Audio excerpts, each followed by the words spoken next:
अभी बुलडोजर भी चल रहा है लखनऊ। जब तो गया फर्जी चल रहा है। अगर कुछ सबूत हो तो अच्छा। मजे भी आए बुलडोजर चलने में। आपके हिसाब से क्या लग रहा है, योगी जी कैसा काम काज कर रहे हैं? योगी जी ने तो सत्यानाश कर दिया जी। 76 ही खत्म कर दिया, कॉलोनी बस्तियां उजाड़ दी। ऐसा है ना कि किसी के अगर बहन बेटी को छेड़ोगे, किसी गोली मारोगे, रेप करोगे तो भैया बुलडोजर जी चलेगा। और वैसी बात है कि बुलडोजर वहीं पे चलता है। पहले दिखाया जाता है कि भैया ये देखो आपने आपके हाथ में पत्थर है और अब आपके घर पे चलेगा बुलडोजर। और हमने ये जो है न्यूज में देखा है, पहले दिखाते हैं सबूत, उसके बाद तोड़ते हैं घर। और ऐसा ही होना चाहिए, जो गलत काम करेगा उसका घर ही तोड़ना चाहिए भैया। ऐसा है ना, घर आपको योगी सरकार और मोदी सरकार दे रही है, इसका मतलब ये नहीं कि आप उसका फायदा उठाओगे।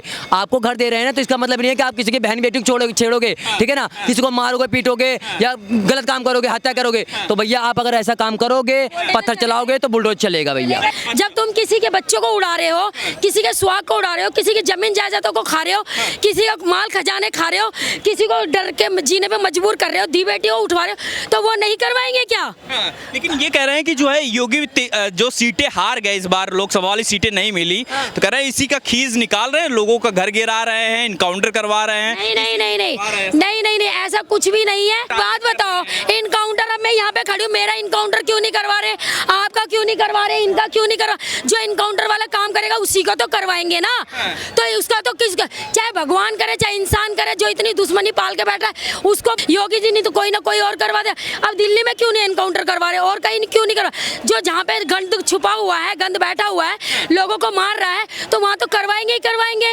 वो तो अगर घर में ऐसे ऐसे बाप बैठे, जब अपने बेटे को समझाते गलत कर रहा होता है तो बाप तक अपने बेटे को मार रहे हैं। क्यों मार रहे हैं? क्योंकि जब बेटा हद से ज्यादा दुखी कर देता तो बेचारा बाप भी दुखी होकर के कुछ ना कुछ कर देता। तो वो तो सरकार है, वो सिर्फ ये है कि जो 1 लाख रुपए भेजेंगे हम बैंक में और 8.5 मिलेंगे खटाखट खटाखट।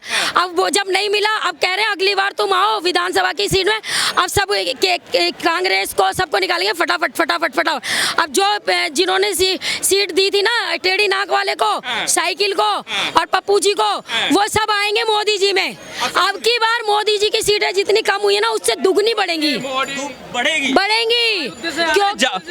वहीं से सीटें नहीं मिली। कह रहे हैं कि इस बार तो जा रही है सरकार, जा रही है 6 महीने में सरकार जाने वाली है। अरे भैया आप भी यही हो, हम भी यही है। नाई नाई बाल कितने जजमान आगे आ जाएंगे। कह रहे हैं यूपी में सीटें हार गए इसलिए बाबा सबका घर गिरा रहे हैं। अरे भैया ऐसा नहीं है। वो एक बार बताओ कि इलेक्शन से पहले घर नहीं टूटे क्या? जिन लोगों ने गलत काम किया उसके घर नहीं टूटे? बिल्कुल टूटे। अब इलेक्शन की बात आप जानबूझ के एजेंडा बना के लाओ तो वो आपकी मानसिकता है। जैसे राहुल गांधी बोले 8,500 रुपए खटाखट दे देंगे, वो तो दिए नहीं, चप्पल बरसा के आ गए दफ्तर पे। और दूसरी बात ये, उसके बाद इन लोगों ने एक एजेंडा और चलाया, कौन सा? संविधान खतरे में है, संविधान बदल दिया जाएगा। अरे भैया इंदिरा गांधी ने 28 बार, नेहरू ने 17 बार, और वो क्या कहते हैं, क्या बोलते हैं, मनमोहन सिंह ने 10 या 7 बार और उन्होंने चेंज किया था। चेंज मतलब यह है कि संशोधन किया था, और चेंज नहीं होता है, बदला नहीं जाता, संशोधन होता है। राजीव गांधी ने पहले ही बोल दिया था अपने भाषण में कि अमेंडमेंट की जरूरत पड़ेगी, संशोधन की जरूरत पड़ेगी, तो हम करेंगे, बिल्कुल करेंगे, ठीक है ना। तो यही लोग एजेंडा बना के यूपी वालों को बनाया मूर्ख, 8,500 का दिया लालच, और वही लोग ये लोग फंस गए। और हाँ जी, हारी कहाँ पे? फैजाबाद आ रही है वहाँ की, ठीक है ना, अयोध्या नहीं आ रही है। एजेंडा घुसाया जा रहा है जानबूझ के, और इन लोगों ने पहले वहाँ पे जातिवाद फैलाया। उसके बाद ऐसा नहीं है कि एक भी सीट नहीं मिली है बीजेपी को 32 सीटें मिली है, ठीक है ना, 2-3 सीटें ये ज्यादा पा गए इसी के चक्कर में, एजेंडा के चक्कर में। अब इनसे मैं पूछता हूँ कि मध्य प्रदेश में तुम्हारी 0 सीट क्यों आई है? तुम बताओ। अरे वो तो कह रहे हैं ना कि इस बार बसते बसते इंडिया की सरकार नहीं तो बन जाती, कह रहे हैं बसते बसते। अरे भैया इंडिया की सरकार आप कहते हो, पहले क्या कभी समर्थन लेके कोई सरकार नहीं बनी है? अटल बिहारी वाजपेयी ने कभी क्या कहते हैं इसमें इंडिया का समर्थन लेके नहीं कराया था क्या? सरकार नहीं बनाई थी। एजेंडा वाली बात मत करो। ऐसा है ना, मोदी खड़ा है सामने, चाहे इंडिया हो, चाहे एनडीए हो, चाहे कोई सा भी हो, चाहे बैसाखी हो, चाहे कैसी बनाओ, सरकार तो बीजेपी की बन गई, तुम्हारी सरकार नहीं बनी। अरे भैया एक बात सुनो मेरी बात, मोदी ने बोला कि 400 पार हो जाएगा, तुम लोग 400 पे भाग रहे हो। ये नहीं देख रहे हो कि 272 कैसे लाना है, तुम 272 लेके नहीं आ पाए। कम से कम कैसे भी बनाया, बीजेपी ने सरकार तो बनाया ना, तुम्हारी औकात हो गई, तुम बना लेते। सारे के सारे करप्टेड पार्टी एक साथ मिल गए। केजरीवाल बोले कि भैया ऐसा है, मैं बच्चों की कसम खाता हूँ, मैं कभी भी जो है गठबंधन नहीं बनाऊंगा। अखिलेश यादव बोले कि भैया ये कांग्रेस पार्टी जो है बड़ी करप्टेड है, कभी नहीं बनाऊंगा, क्या कहते हैं कि संगठन कभी गठबंधन नहीं बनाऊंगा। लेकिन यही लोग गठबंधन बनाए। ऐसे झूठे लोगों का अगर कोई वोट दे रहा है ना, तो मुझे लगता है सबसे बड़ी गलती कर रहा है। इन्हें करो बाइकआउट, जैसे क्या कहते हैं बॉलीवुड किया था। बिल्कुल लेकिन ये कह रहे हैं ना कि तीसरी बार जो सरकार मोदी की बनी है वो अब चमक नहीं रहेगी मोदी जी के, एकदम पावर डाउन कर दिया गया, संविधान जो है जनता ने बचा लिया। काम फिर भी वैसे ही हो रहा है। अभी आप देखो जितने भी काम मोदी जी कर रहे हैं ना पहले की तरह कर रहे हैं। बात रही नीतीश की और नायडू की ना, तो भैया उनके साथ में बैठे हैं। यहाँ तक कि राहुल गांधी के जो इंडी गठबंधन, उन्होंने कहा था कि अगर हमारी पार्टी में आ जाओगे तो तुम्हें प्रधानमंत्री बना देंगे।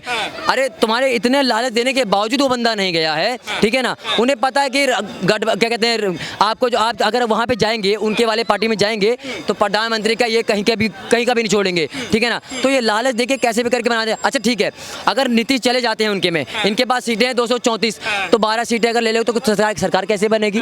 सबसे बड़ा मुद्दा ये है ना कि बनाओगे कैसे, बाकी सीटें कहाँ से लगोगे, चुराओगे या चोरी मारोगे, डाका करोगे, क्या करोगे। वो तो कह रहे हैं राहुल गांधी का इंतजार कर रहे हैं, अगर उनका आदेश आ जाएगा तो 6 महीने में सरकार गिर जाएगी आपके हिसाब से। अरे भैया एक कहाँ से गिर जाएगी, मैंने फिर कहा ना कि मोदी बैठा है, तुम्हारे डैडी जी बैठे हैं वहाँ पे, अब्बर से बैठा है वहाँ पे। जनमन सेपट वाली कहानी सुन के तुम लोग, वो ध्रुव राठी की बात सुन के तुम लोग आ जाते हो।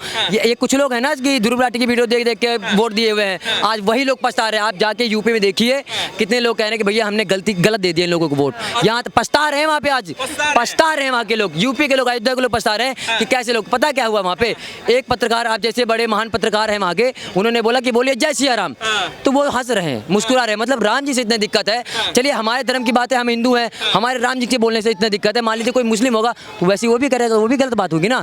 तो धर्म की भी बात ना लाके आप विकास पे ध्यान दो, ठीक है ना। अगर आप, इन लोगों का एजेंडा यही था कि कैसे ना कैसे करके मोदी को गिराना है।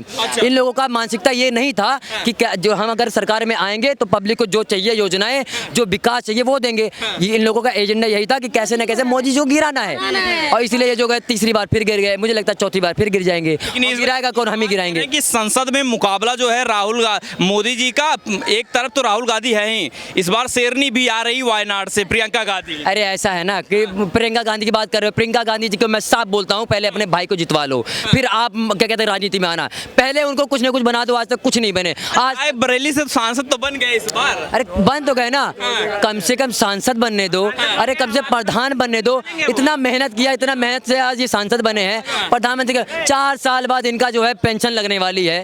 बताओ इतना बुरा हाल हो गया है। युवा है सबसे एकदम युवा, फिर तो मैं पैदा नहीं हुआ भाई, मैं पैदा नहीं हुआ हूँ भाई, मैं यहाँ पे मैं हूँ नहीं। और एक बात बताइए, 56 साल की युवा में, 56 साल का आदमी युवा, और मैं साफ बोलना चाहता हूँ, ये बिल्कुल आप ना क्रॉप करके डालना, शॉर्ट बना के डालना कि राहुल गांधी बिल्कुल प्रधानमंत्री बनेंगे। रात को सोने के बाद, सुबह उठने से पहले वो प्रधानमंत्री हैं, और उसके बाद तो कभी वो प्रधानमंत्री बनने वाले नहीं। सपने देखो लेकिन औकात से देखो। ऐसा मत देखो कि तुम भैया प्रधानमंत्री बनना जाओगे। पूरे देश की जनता जो है बादाम खा रही है, समझदार हो गई है। राहुल गांधी से इतनी दिक्कत क्या है, अगर वो प्रधानमंत्री बन जाते तो क्या? नहीं, राहुल गांधी जी से दिक्कत नहीं है। राहुल गांधी जी ये है कि वो रियल, वो देखो जैसे हर किसी का, जैसे अब मेरा बच्चा है, इसका इंटरेस्ट पढ़ाई में है, मैंने टीचर बनना है, अब मैं इसको बोलूँ तू डॉक्टर बन, उनका इंटरेस्ट राजनीति में नहीं है। बस वो दादा दादी नाना दादी और बाप की सीट पे बस उन्हें जबरदस्ती चिपकाना चाहते हैं, जो कि उनको इंटरेस्ट नहीं है। अगर इंटरेस्ट होता ना तो एक अलग बात होती। बस बात ये है। अच्छा हाँ, एक मिनट आपकी बात करना चाहूंगा। जिस इंसान को स्टैंड अप कॉमेडियन बनना चाहिए उसको आप राजनीति में घुसा रहे हो।